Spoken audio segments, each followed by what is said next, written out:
This is where we belong. Welcome to podcast number 8 of the We Belong Here podcast, sponsored by the Grinnell Newburgh School Foundation. I'm your host, Dan Walker, and today my special guest is Principal at Elementary Schools, Brian Conway. So welcome, Brian. Hey, thanks for having me on, Dan. I'm really excited to talk to you about some great things happening in our school district and community.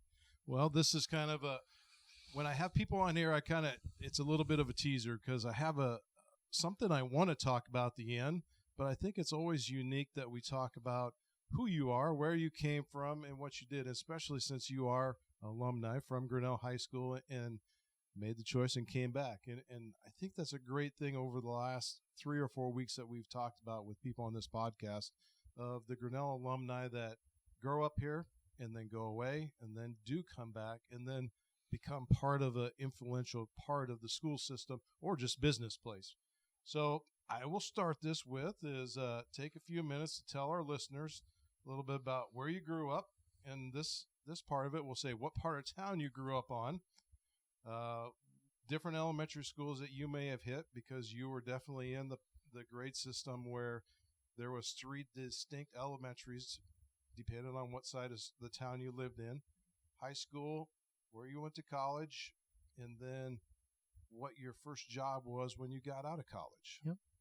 Well, yeah, I like you said, I'm a Grinnell alum and proud to be from Grinnell. And like you said, it's a great community that I know my wife and I always had aspirations to kind of consider moving back to small town Iowa.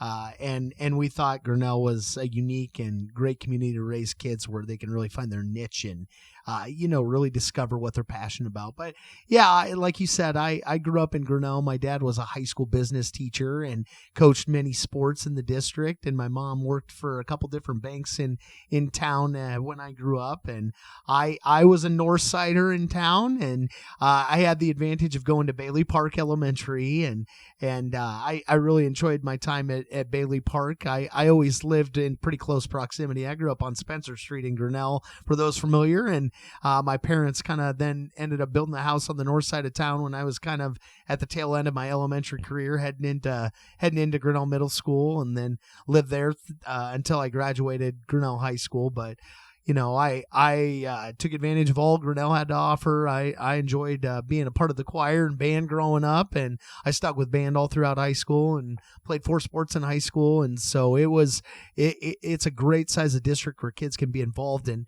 different things, and I took advantage of that. And I knew leaving when I was getting ready to leave Grinnell, I knew that I kind of 2 different paths. I was interested in business and interested in education, which again, my dad held a position that was probably integral to both of those paths that I was willing to take. And I ended up at the University of Northern Iowa, which at the time, and I suppose still is, a great school for both those majors. You could have went in either direction there. It wouldn't have mattered. Oh yeah, absolutely. And that's where I met my wife, and kind of the rest is history. We met at the University of Northern Iowa, and my first job out of college, I was a 7th grade math and social studies teacher in the Des Moines Public School District. And so we moved to Des Moines after college, and that was my first job. Middle school is kind of an interesting age. You have to have the right tolerance for it. I love middle school age children, and then love my time teaching middle school. But I taught and coached for the Des Moines Public School District as kind of my first job before moving on to other things after that. And you had kind of a 2-step before you got back to Grinnell, right? Yeah. So I ended up accepting a job in Newton. I was a 4th grade teacher in Newton for 6 years after a couple years teaching in Des Moines, and I taught and coached over there, and I really enjoyed it. I coached, football, baseball, basketball over in Newton at various levels, and enjoyed my time there, and still have a lot of friends and colleagues, either A, that I've moved on to other jobs and other positions, or B, are still with the district there. And so I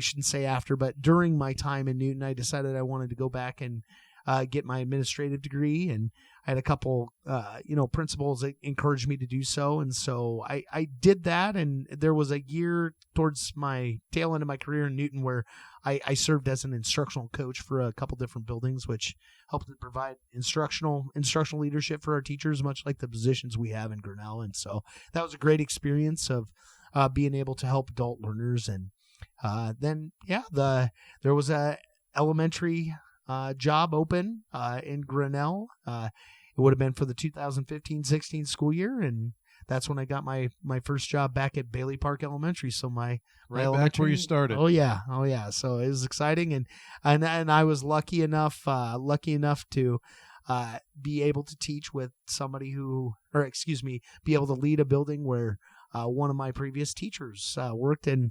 Mrs. Patty Lloyd was still there. I had Patty as a second grader when I was young at Bailey Park, and so that was a great experience to have her for sure. Now, when you were at Bailey Park, was it kindergarten through fourth grade, or? Yeah, it was kindergarten through fourth grade. So when I was going through elementary school, all of ours were still what you call neighborhood schools, and that they had all kindergarten through fourth grade for Davis, Fairview, and Bailey Park. And so kind of that north and west side of town is kind of who attended there at that time. And so it was funny, as an elementary kid, you think the building is a huge place, and you come back as an adult after not being there for a while, and you're like, oh boy, this is pretty small and a little tighter quarters than you thought. So, well, that's a great progression of just showing how you could go away and come back and then put yourself back in the system. So what, Bailey Park for a few years, but then what brought you back into the Davis school system of being third and fourth graders only? Yeah. So when I came back, I actually ended up only being at Bailey Park for a year, and we had some transition of administrators and superintendent at that time. The Davis job came open, and I applied for that because ultimately I had taught nothing less than fourth grade, and so from an instructional leadership standpoint, that's where I felt most at home and felt like I was most knowledgeable and could help our educators the most. Now I went into the Bailey Park thing, kind of nervous just because I had never taught below fourth grade. So the thought of being in charge of kindergartners and first graders, etc., was a little unnerving, but it was a great experience. I didn't think I'd enjoy it as much as I did, but it was a great experience, and I loved my year here or there, excuse me. But when this job came open, I thought, hey, that's really a spot that I really kind of aspire to be in upper elementary. At that time, did you guys have any kids yet? We had a boy that was just kind of getting into kindergarten, and so I believe I did not have my oldest son. Now I left the year he was entering kindergarten, unfortunately, so I didn't get. Eventually, I got him at Davis, but yeah, that was kind of a bummer as he's entering school not to be able to do that. Plus and minus, because you kind of got to see what your next 4 years are going to be like. Yeah. Of how that younger generation goes through of being exposed to kids, of how you could try to correct them at home. Oh yeah. And stop anything that goes on at school. Yep. But all right, so let's move a little bit further into our discussion here. Favorite teachers. This kind of puts you on the boy, spot this because, does. Yeah. I'm sure that there's quite a few that may listen to this and say, he better say me. Yes. But when I say favorite teacher, it's not so much, everyone has someone that they walked into the door, and both of our boys are like this. They can still remember two teachers right off the top of the head that they loved because it was, you walked in the door and they had a personality that greeted them and just made them feel at home. Yeah. And they learned a lot from them. So that's kind of where I'm leading to. Is there a favorite that you just remember, or you mentioned Patty, but still know and keep in touch with? Oh yeah. So, I was lucky to have many, many great teachers. Actually in elementary, I reflect back on, who were all my teachers growing up, and I had one, which she's now principal at BGM, but Mary Sherwood, I actually had multiple years in Grinnell. She taught in Grinnell when she first started, but I remember great things about her class. Lori Elliott, she teaches at my building right now. She's retiring this year, unfortunately, but I had her as a teacher, and credit her for a lot of my mental math skills that I feel pretty proud about. Not overall great math student, but I remember a lot about having Mrs. Elliott and what she taught me. I had many great teachers in middle school and great coaches. And I think what you say rings true. I was just lucky to have, people who really invested and got to know you as an individual. And like you said, greet you and really are there to develop positive relationships where, you talk about people like Warren Grant in middle school and, high school teachers. I would tell you, I would tell you, I always really enjoyed having my dad. Now at the time, I'm sure we butted heads, father-son type of stuff, but I always credit my dad with being somebody who really got into education and was like a model that I wouldn't truly understand till later in my life, but like somebody who really took pride in volunteering in the community and for our schools. Like if there was an open athletic position to fill, not from a coaching standpoint for events, he was going to sign up for it because we needed people to, really serve others. And that's something I'm passionate about is servant leadership. And my dad as a teacher, he's one that I'll always like kind of reflect back on and, say like, hey, I'm really proud of what he did and how he kind of guided me to try and model that when I get into education. And so, I mean, there's far too many great ones that I know I'm forgetting a million for sure, but I was fortunate to have a lot of great teachers that taught me great things. And so it's been good. I'll tell you, this is a sidebar, a great story on your dad. Yeah. You talked about giving back after he retired. Yeah. So Lori had a procedure at the hospital. So I'm sitting in the waiting room up there, and your dad volunteered at the desk, and he saw me sitting across the room and looked at me. And I never met your dad until after he retired, and I was getting a haircut up at the Iowa Barber. And Marv goes, "Hey, didn't you know this guy?" He goes, "Nope." And that's the first time I met you. So that would have been 25 years ago. And your dad never forgot about who my name was or where I came from. And in that 5-minute conversation, I told him I went to South Tama High School, what year I went to. And from that point on, every time we had a conversation, he knew exactly the coaches that were coaching at South Tama over those years. He knew influential players over those years. Oh. And we would sit and have a conversation. He goes, "So tell me a little bit about such and such." And he'd bring a name up. It's like, I was like 6 years old when that guy played football, but his memory was right there. Yep. And we would go on for 15, 20 minutes, and I'd say, "There's someone over at your desk." He goes, "They can wait. They'll be all right." And it was just that was the giving back that your dad did. And, if that is the example that everyone when they retire could do, I think it's incredible because it's something that I, from an outside standpoint, was able to accept it and say, "Yeah, this is what Grinnell's like. This is great." And so there's a positive, and you probably have heard thousands of those stories about your dad, but that was one thing that's always impressed me about your family, and I'll never forget it. Well, I appreciate the kind words. I look back to him as somebody who really got into, education. He really loved working with kids and working with people, and talked quite a bit too. And so that was right in his wheelhouse as well. But All right, so let's jump a little bit further into. So we had the succession of college. You became a teacher, and then into the instructional coach. You took more classes. Probably that would have been your master's degree, right? And got your administrative.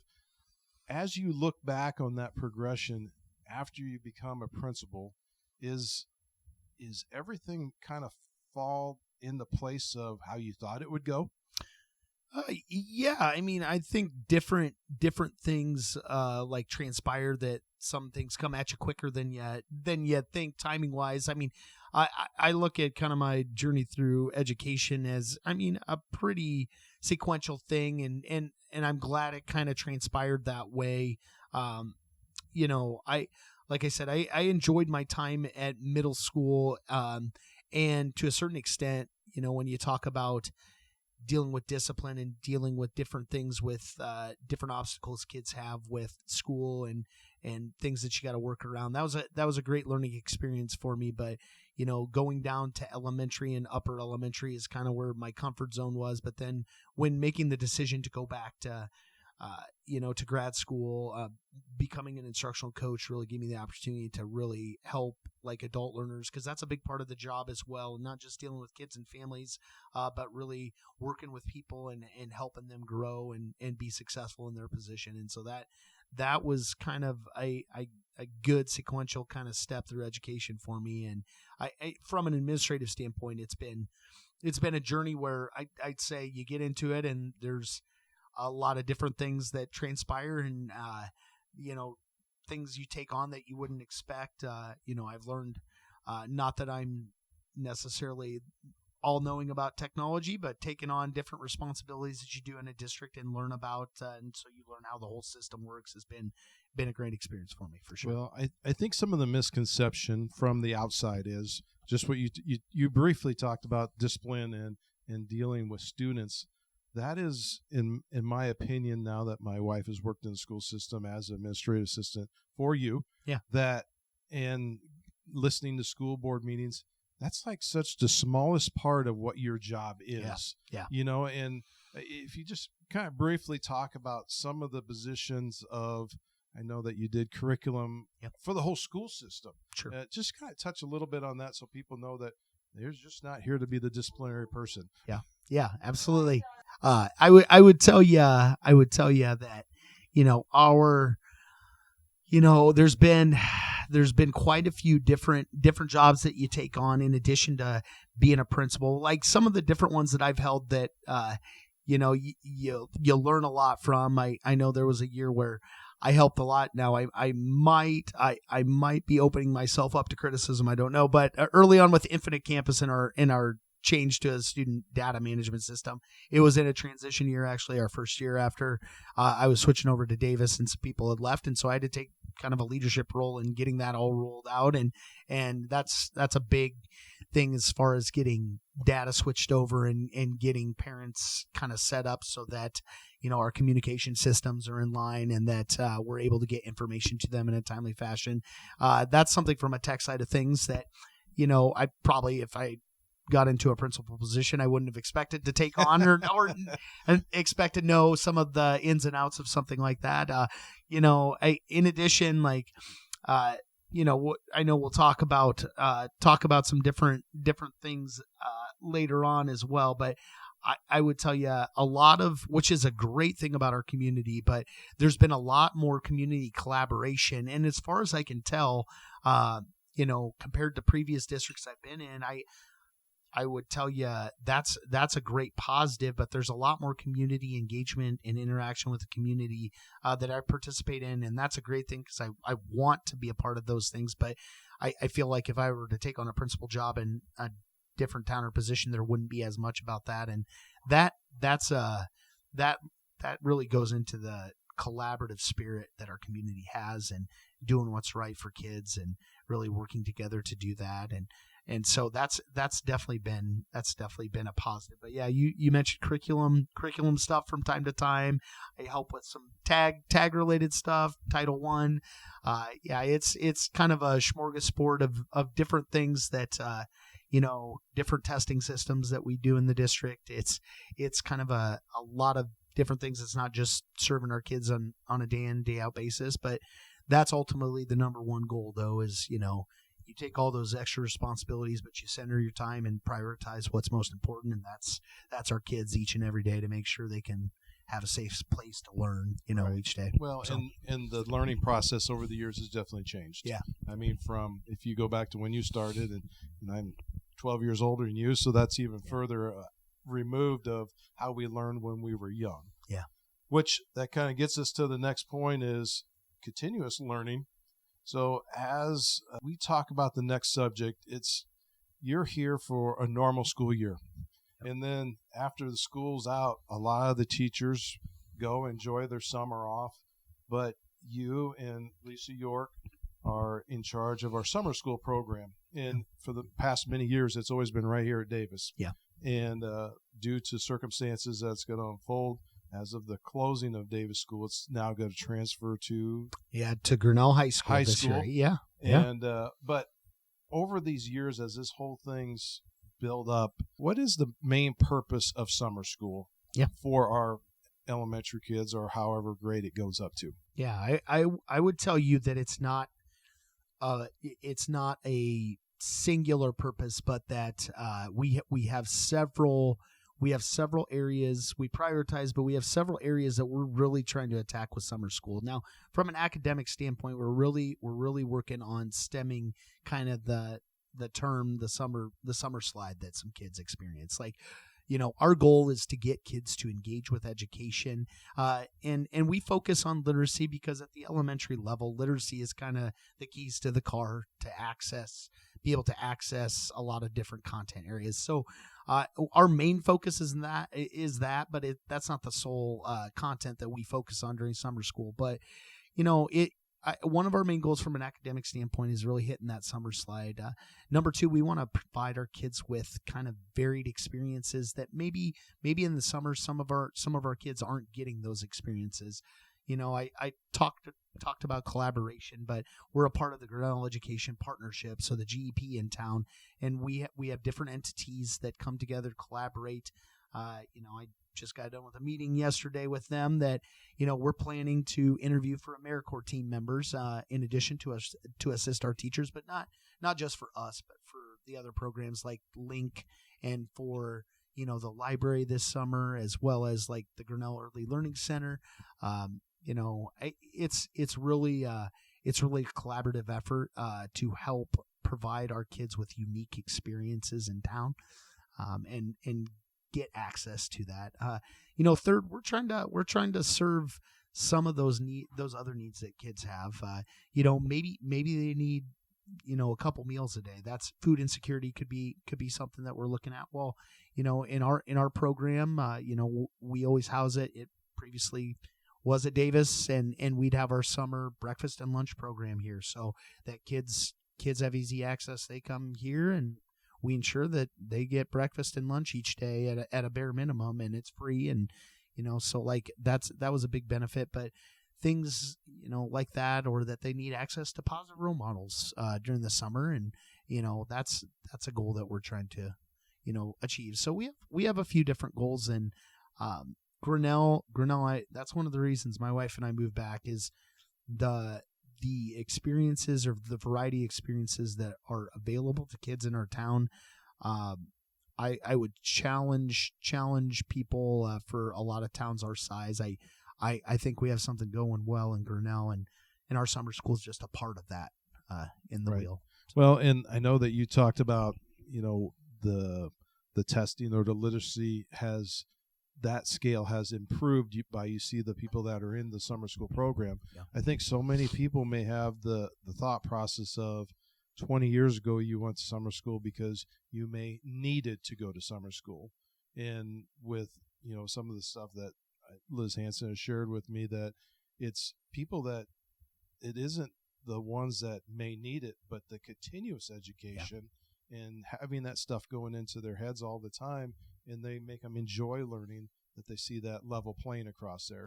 And, I think it used to always be compared to of the book programs. You bring in your bookmark that says you read a book like every 2 or 3 weeks. That literacy 20 years ago is just trying to keep you so you're reading and not separating from anything over the summertime. But now you have kids that they may need the extra help, but some of the kids that just need to stay in tune and keep it going. And I think that's for parents that may be listening, is to understand that your student may be a great student, but if you'd like to continue that success of going up, the summer school program is right here for you also. Oh yeah, it's excellent point. Our program, it's not maybe we get that frame of reference in our head that it's just for kids who need they're behind on skills and they need that extra support. Well, yeah, I mean that's part of what we want to serve, but our goal is really to get them to engage with education over those summer months, and in a capacity. And I wouldn't say that we're a summer camp, but what I would tell people to best describe our summer school program is really, it's kind of a mix of a summer camp feel with your traditional, like, summer school type feel, as well as we do engage with education, but we make sure that kids get access to the arts and music and do different activities. They have recesses and physical activity time, obviously snack time built in. It's not a, hey, we're going to sit at our desk for 3 hours and really put our nose to the grindstone. We want kids to want to be there and engage with us during the summer, because they ultimately don't have to, and so we want to serve the consumer in what makes the most sense. So, right.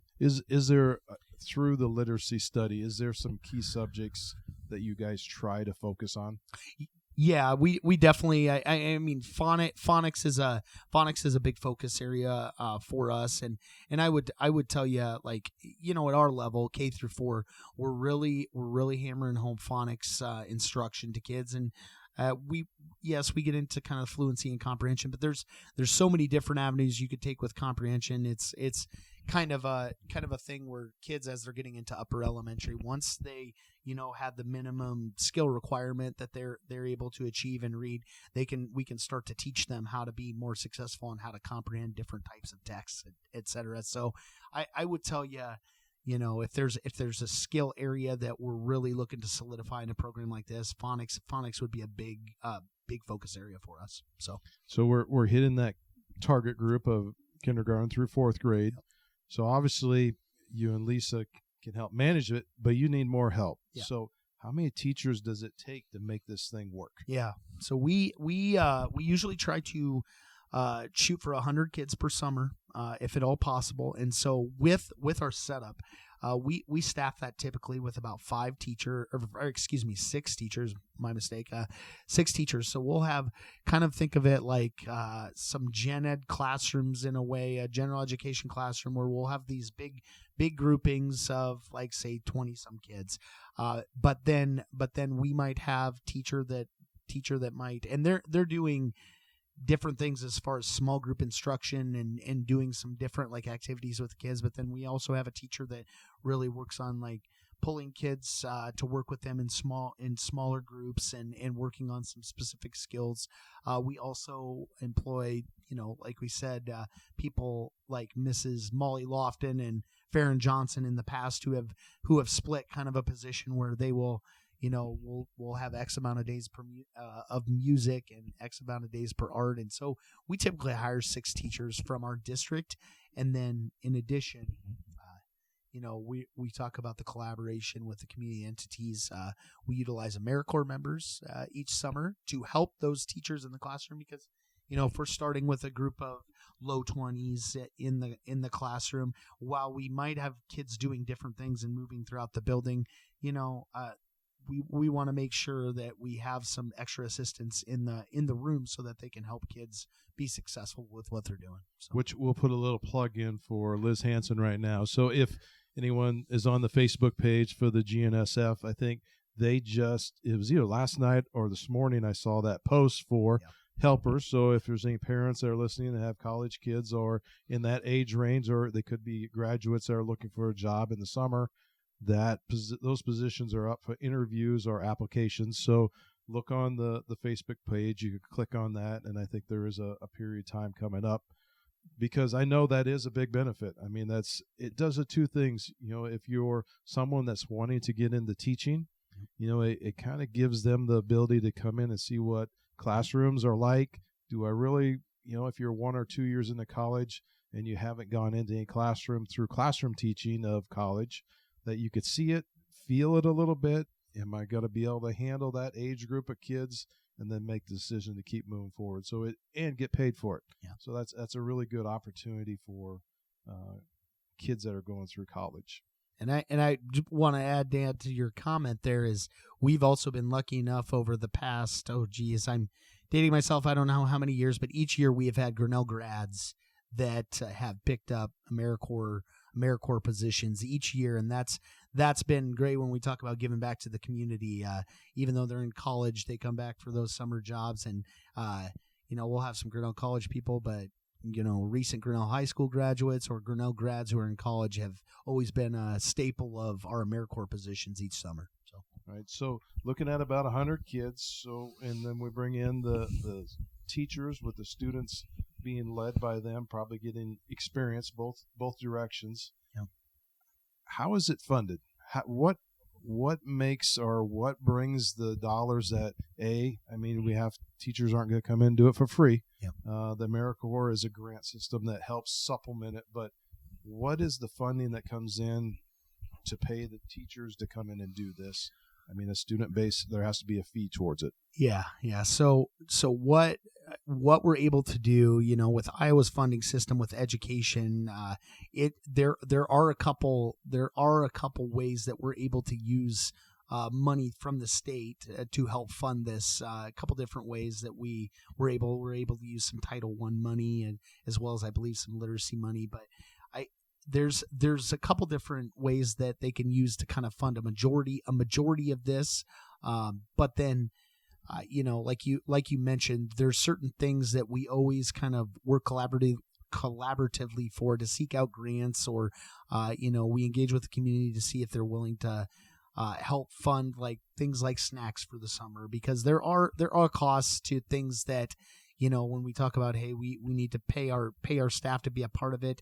The AmeriCorps positions, obviously, we do a cost share that we have to participate in, so we don't have to take on full funding, because with our positions, we share our specific positions with the Link program, because our summer school is a half-day program during the week, and so kids have the option. Then we don't want to restrict access, so they, a lot of kids want to experience a true summer camp feel. And so with Link being housed in the same spot, we always try to make it a goal that, hey, we'll be a half-day program and the kids can transition to Link if they would like. Right.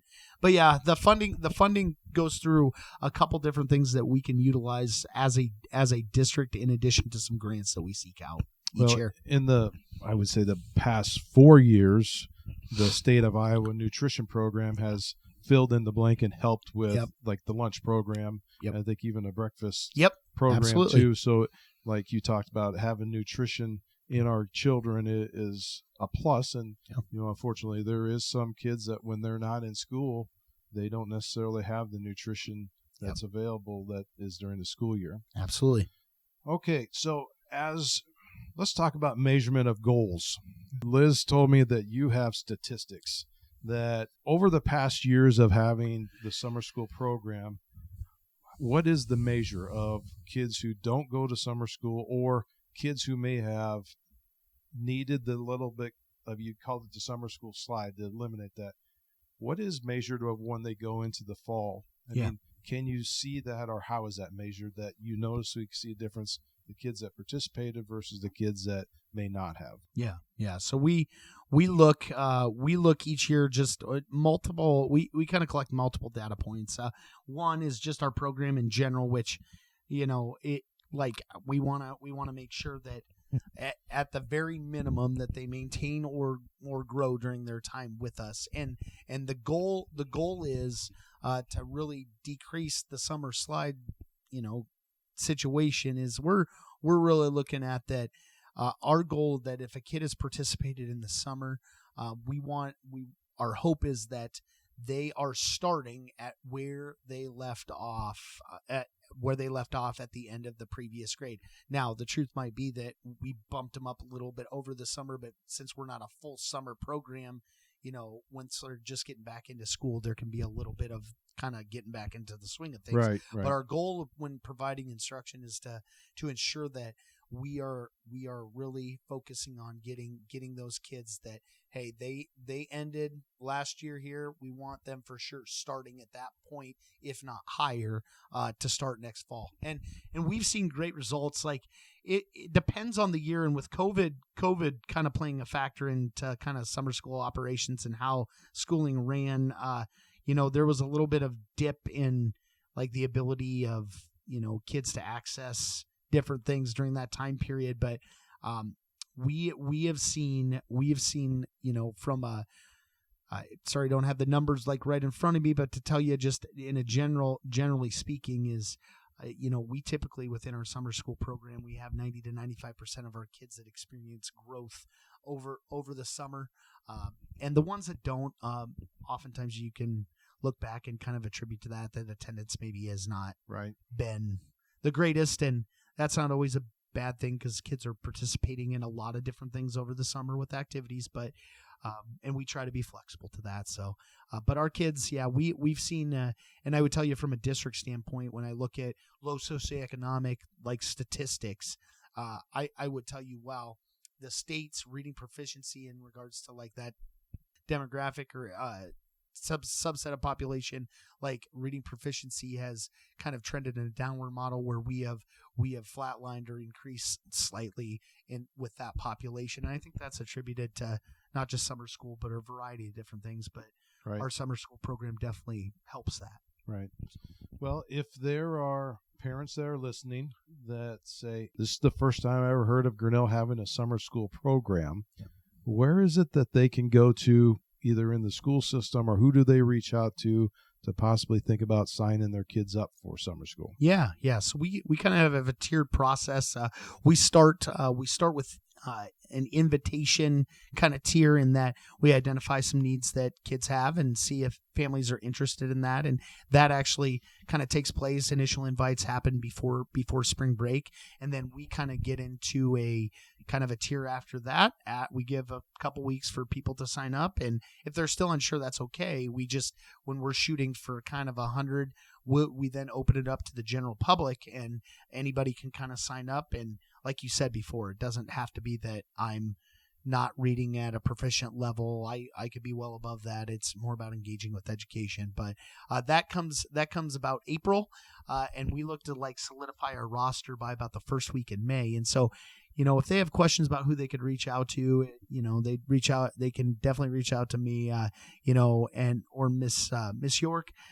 We can answer any questions they have about the program this summer, as much as we know with this being a weird year with moving and such. But we know a lot of the answers to what they'll ask, but there's a few things still kind of yet to be kind of tied up and taken care of. But yeah, they would reach out to myself or Miss York definitely with those questions. So well, ideally, and this is from an old dad saying that if we could take 5 days a week, 6 hours each one of those days that kids aren't on video games away from them and put educational standards in front of them that just help them stay at a medium, it's a win.